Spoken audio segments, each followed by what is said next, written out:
I think we always wondered why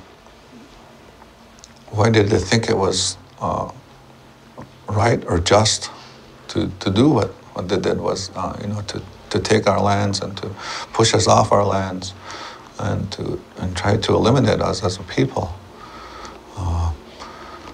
And then we discovered this doctrine of discovery, and it just kind of made things understandable as to where they got their direction from. When Columbus landed, and he went back, and he reported, and they said then, the leaders, and the Vatican was the most powerful voice in the world at that time. A papal bull, 1493, 1 year later. If there are no Christian nations in this new land you have discovered, I declare those lands to be empty. Terra nullius, very old Roman law that had been exercised in Africa, India, Europe. Further, if there are people there and they are not Christians, they do not have a right of title to land. They have only the right of occupancy. From our perspective, the same right as a rabbit running on the ground, or a turkey, or a deer, or a buffalo, or an Indian. They do not have a right of title to land. 1823, Supreme Court Justice John Marshall adjudicating the case, Johnson versus McIntosh. Two white men arguing over Ohio Indian land. He says, you boys have it all wrong.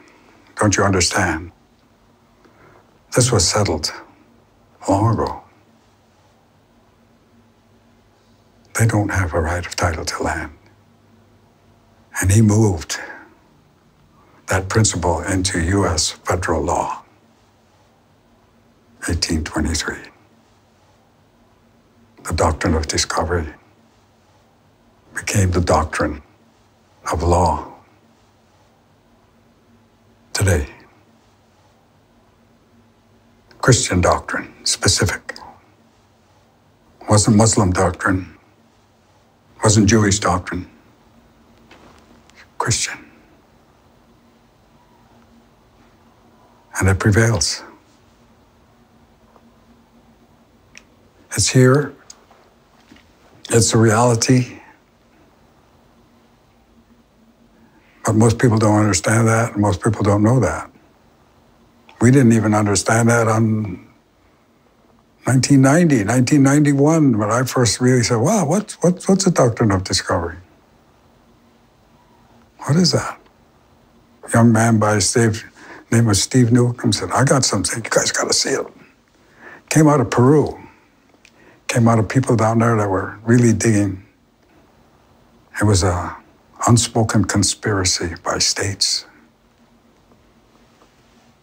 going on all those years.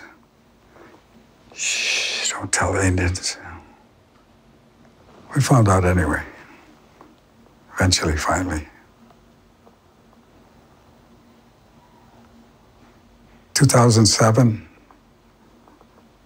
Oneida versus New York, court case.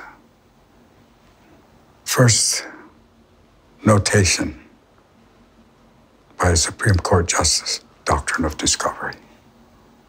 2007. It's not alive. I think it's alive and well. 30-year court case for Onondaga Nation, dismissed out of hand. Oh, you guys were too slow, it's too late. Let's make up, new latches, we'll call it. Besides, it's disruptive to our people. That's what the justice said. It's disruptive. No discussion about our people and about justice and about what's right. The American people don't know about this. Well, it's time they learn. It's time they learn because it's going to take all of us. It's going to take all of us. And I would be very, very, very careful about stamping out the last place that's holding the line the hardest.